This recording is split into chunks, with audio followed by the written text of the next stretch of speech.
cuando bajaron las luces. Nunca imaginé que contaría esto en público, pero siento la obligación de hacerlo. Lo vivido en los bosques de Alaska me persigue todavía. Espero que al menos alguien pueda comprenderlo. Aunque cueste creerlo, todo sucedió en el invierno de 2013.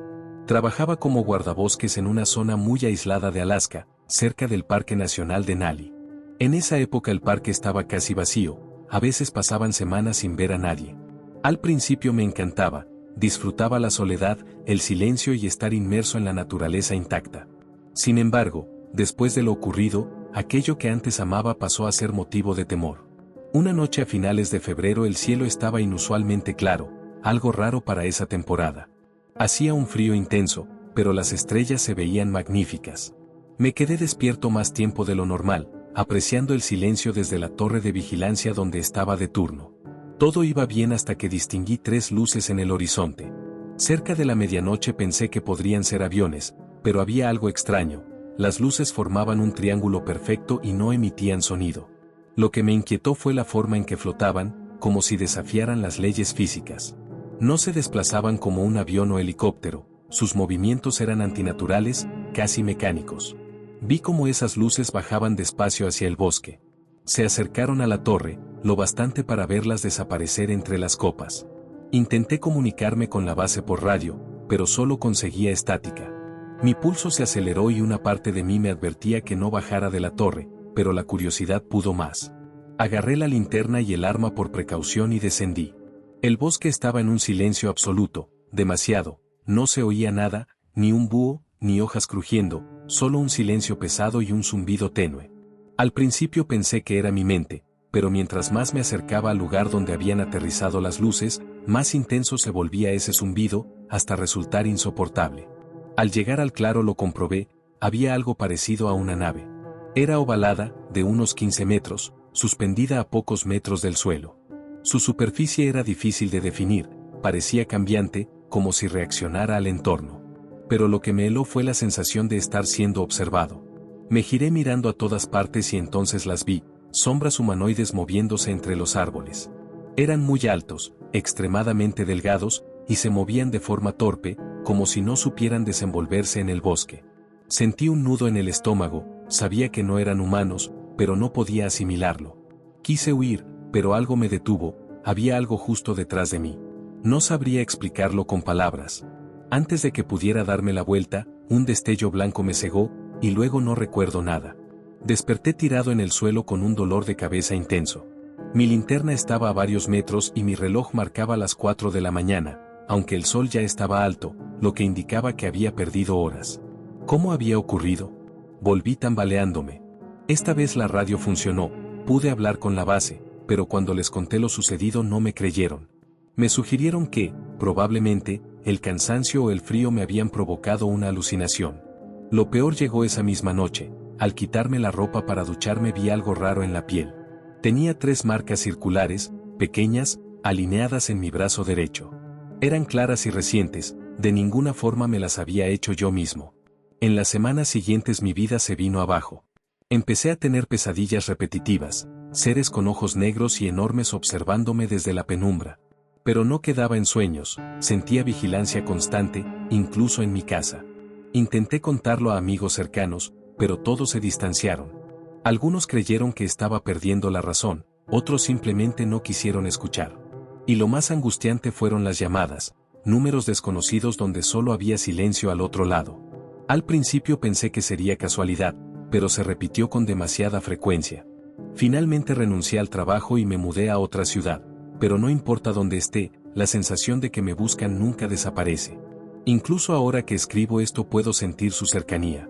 Si alguna vez te topas con esas luces o escuchas ese zumbido, aléjate, una vez que te marquen, no te dejarán solo.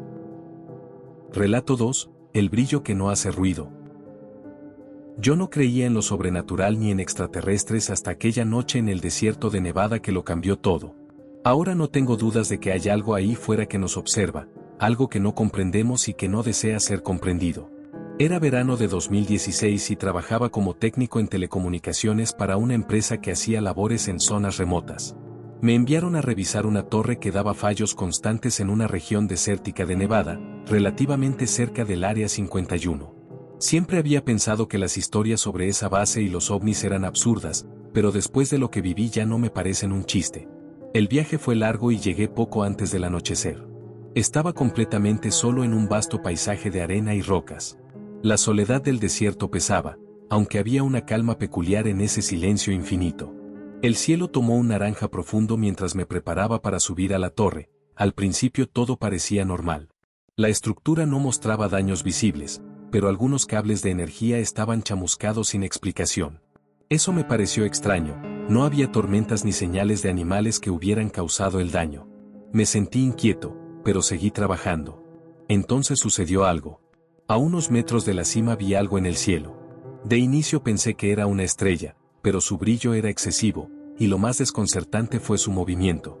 No era un avión ni un dron, su trayectoria no era lineal, cambiaba de rumbo con una velocidad poco plausible. Observé, paralizado, cómo esa luz bajó lentamente hasta quedar suspendida a unos 100 metros.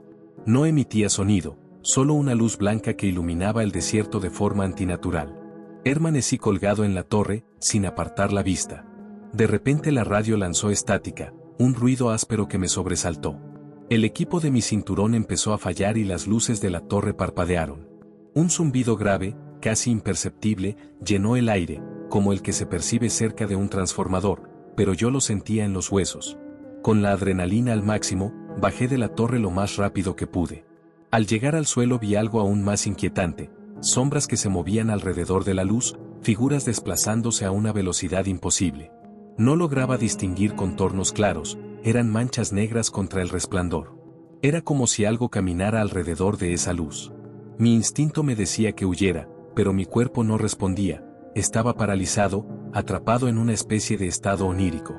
No sé cuánto tiempo pasó antes de que esas figuras comenzaran a acercarse. Finalmente, el pánico me sacudió y corrí hacia mi camioneta con la respiración entrecortada. Cuando llegué al vehículo miré atrás y la luz seguía ahí, más baja, como descendiendo. Entré, encendí el motor y quise salir, pero el coche no respondió. Las luces del tablero parpadearon y el motor se apagó, como si toda la energía se hubiera esfumado. Sentí una presión en el ambiente, una opresión casi física. Me quedé paralizado viendo por el retrovisor cómo la luz bajaba y luego, de repente, se desvaneció. Al instante todo volvió a la normalidad, el motor arrancó y el aire se alivió. No lo pensé, arranqué a toda prisa y me fui sin mirar atrás. Pasé los siguientes días intentando explicar lo visto, quizá una ilusión óptica, un fallo técnico o una confusión mental. Pero una semana después, ya de vuelta en la ciudad y al preparar mi informe, encontré algo extraño en mi cuerpo. Una pequeña marca circular en la nuca, parecida a una quemadura leve. No recordaba habérmela hecho y al tocarla sentí un leve dolor. Intenté dejar atrás el incidente, pero empecé a notar patrones raros, llamadas nocturnas de números desconocidos que devolvían solo silencio o estática. En varias ocasiones aprecié luces semejantes en el cielo, aunque ninguna tan cercana como aquella vez en el desierto. He leído relatos similares y sé lo que afirman, tras un encuentro así no te sueltan. Siento que desde entonces algo me persigue y vigila, y temo que volverán y quizás la próxima vez no me permitan escapar. No sé bien por qué escribo esto. A veces pienso que contar la historia la vuelve más real, como si al pronunciarla la reviviera. Pero no puedo seguir cargando con esto en soledad. Tal vez alguien más lo haya vivido y lo entienda. Al menos así me quito un peso. Relato 3. El encuentro de las 3 de la mañana. Todo ocurrió hace 3 años, en 2021. Estaba de viaje por trabajo, algo habitual puesto que supervisaba obras en distintos estados. Aquella semana estuve en un pueblo pequeño de Colorado, en plena nada. El sitio estaba rodeado de montañas y carreteras abandonadas desde hace décadas. Tras terminar la jornada, iba de regreso al hotel, a más de 1 hora. Opté por un atajo por una carretera secundaria que, según Google Maps, acortaría el trayecto. Mala decisión. Eran las 11 de la noche y solo las luces del coche iluminaban la vía, no se veía nadie, solo asfalto y oscuridad a ambos lados. Me sentí incómodo. ¿Sabes esa sensación de que algo anda mal sin saber por qué? El aire se sentía denso, como si algo presionara. Intenté arrancar de nuevo el coche, pero no respondió. Perfecto, pensé. Atrapado en medio de la nada sin señal. Salí para revisar el motor, pero algo me detuvo. El ambiente estaba cargado, como si algo invisible estuviera por ocurrir. Entonces vi una luz en el horizonte. No era un faro ni una luminaria, era mucho más intensa y venía hacia mí. Al principio pensé que sería otro vehículo, pero al acercarse no emitía ruido, el silencio era absoluto. La luz se detuvo a unos 100 metros de mi coche. Lo siguiente me dejó paralizado. De ella, que parecía provenir de una nave ovalada, bajaron figuras. Eran altas, unos 2 metros, delgadas, con extremidades demasiado largas para ser humanas. No distinguí rasgos faciales, solo sombras alargadas que flotaban con una ligereza imposible. No podía moverme ni pensar. Sentí como si una fuerza invisible me sujetara sin poder liberarme. Las figuras avanzaron lentamente, sin prisa, como conscientes de que no había escape. A medida que se acercaban, mi cuerpo reaccionó de forma contraria, temblaba sin control, todas mis fibras querían huir y no podía. Entonces escuché un murmullo, suave pero penetrante, que parecía hablarme en la mente. No entendía el contenido, pero el tono era hipnótico, casi como un canto. Me dirigí al coche con la esperanza de encerrarme, pero las puertas no funcionaron. Intenté abrirlas, pero mis piernas no respondían. De pronto las figuras estaban frente a mí. Uno, más alto que los demás, extendió la mano hacia mi pecho. No me tocó, pero sentí una corriente eléctrica recorrerme. Dolía y no podía gritar. Todo se volvió blanco. Lo siguiente que recuerdo es despertar dentro del coche. Estaba en la misma carretera, la luz y las figuras habían desaparecido. El reloj marcaba las 3 de la mañana, pero no podía explicar las horas perdidas. Tenía dolor de cabeza y el cuerpo exhausto, como si hubiera corrido kilómetros. Puse el coche en marcha y esta vez funcionó. Conduje lo más rápido hasta el hotel. Quise creer que había sido un sueño o una alucinación por el cansancio, pero no podía negar lo visto. A la mañana siguiente noté en el espejo una marca en el pecho, justo donde la figura había apuntado la mano. Era pequeña, circular y parecía una quemadura reciente. Intenté tocarla y dolía. Pasaron días y semanas y la marca no se fue. Aún la tengo y cada vez que la veo me recuerda que aquello no fue una fantasía. Desde entonces las cosas no volvieron a la normalidad. Empecé a notar detalles extraños, luces en el cielo, ruidos inexplicables, sombras que se movían en la periferia de la mirada. Incluso en mi casa, a cientos de kilómetros de aquella carretera, sentía que algo me seguía. Lo ocurrido en esa carretera solitaria de Nevada no fue una simple alucinación. Lo sé porque desde entonces no dejo de sentir que me vigilan. Ignoro qué querían ni por qué me dejaron ir, pero tengo la sensación de que esto no ha terminado. Si te impactaron estos relatos, comparte el video con alguien que ame lo inexplicable. Dale like si quieres más historias así, deja tu comentario contándonos si alguna vez viviste algo parecido, me encanta leer sus experiencias, y suscríbete al canal El Cronista Misterio para no perderte los próximos casos. Activa la campana y nos vemos en la siguiente entrega, porque aquí, lo imposible tiene voz.